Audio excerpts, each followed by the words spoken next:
Joanne Thomas with GKS Lifting and Moving Solutions, and today I'm here with Tom Siron, who's Project Development for Barnhart Crane. Thank you so much for joining us today. Thanks, Joanne. I'm glad to be here.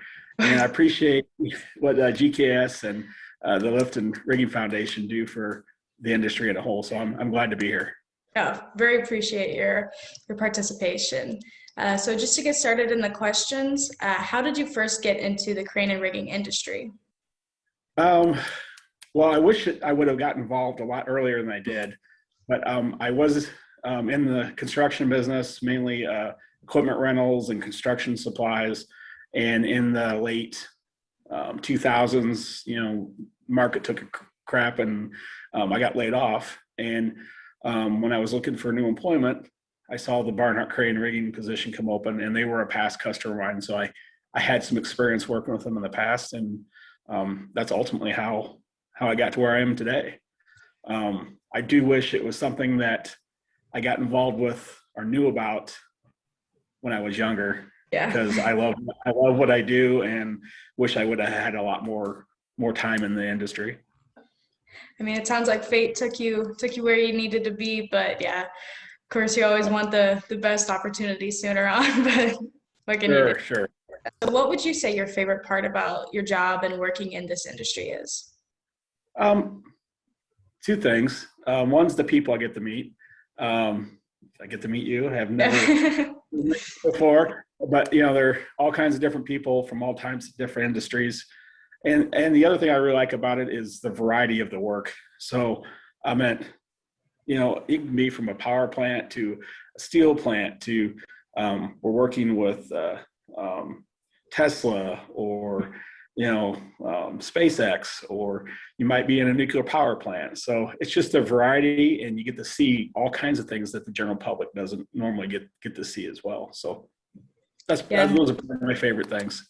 Not just stuck behind some chair, and you get to really experience it. I get that time too, but yeah. I look forward to the times I get to get out. Yeah. I think would you say would be the coolest part of your job? The coolest part is probably going out on the job walks. I have a partial interest, for working on the civil projects. I like accelerated bridge construction, the bridge movements, and I like tunnel boring support projects. Those are probably my main interests. But I do it all, but I have a partial, or at least a good place for those two types of work. That's, good to see. Do you do a lot of that, would you say, out of your job, or is that a smaller chunk? It's a smaller chunk, but we're developing that. We're trying to get more and more of that work. Probably the biggest part of my work is the core industries, power, refining, nuclear power. So those are probably the main industries that I work in. Good to hear. Along with partnering with organizations like SC&RF that are working to close the skills gap, what do you think is the most important step to close the skills gap in this industry, in this country? Oh, I can talk about this for a long time, but I'll try to keep it short. So I think the biggest thing right now is the lack of not positions, but educating kids while they're younger, even before high school.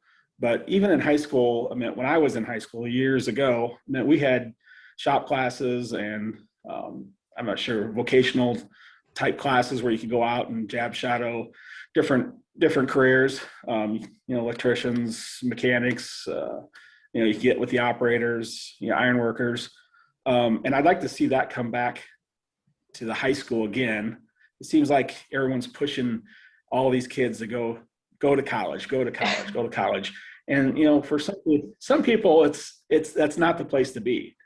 I did that, and I got into a position that, I didn't like, and I ended up getting out of that and getting to something I did like. But I think the funding needs to be put back into the high school, into the education system, to start that at an early level. Because what you see now, not for everyone, you still need college educated people out there for certain positions, but what you do see out there is these kids going to college because they're pressured into it, and they're not necessarily liking to be there. They go in debt. It's not all of them, but some of them go in debt to get their education, and then they end up in a job that they don't like, or it's not even in the career field that they got their degree in. And now this, one of the things that we're dealing with now is paying off all that college debt too. We're wanting the government to take care of all that for us. So, what's cheaper? I don't know. I've never looked into it. Taking that money and investing it into primary education and opening up those fields, at least making the kids aware of that those other positions are out there and that they can make a career out of those positions too. Or do we spend the money and take care of the student debt? Yeah. I don't know which one costs us more or not, but yeah, that's what I'd like to see more. And the unions, the trade schools, they're all open to developing that as well. So I think somehow we need to figure out how to get back into the school system. Yeah, I honestly never even considered the fact that high schools rarely have those kind of courses anymore. I mean, I know they didn't offer that at my high school. Yeah, I mean, that could be a great step to closing the gap. And also dealing with the teachers and the counselors, educating them. I mean, because, even when I was in school, way back when, that was the thing everyone pushed you for. You're going to go to college. You're going to go to college. And, I probably, if I knew some of this other stuff, I probably wouldn't have gone to college. Yeah, college is definitely not for everyone. Exactly. What would you say your advice for younger people entering the field? The biggest thing is once you get into the field, and even before, find a mentor. If it's something you're younger, you're not up to the working age yet, find somebody in that career field that you think you might have an interest in, and talk to them and see what they do, and get an idea of if it's something you might have some interest in. And then if you do get into the field, find some of these older guys and that have the experience and listen to them. Always be a learner. I've been doing this at least in the crane and rigging industry for 10 years now, and I learn stuff every day. I want to learn stuff. It's kind of like a goal of mine to take stuff in every day.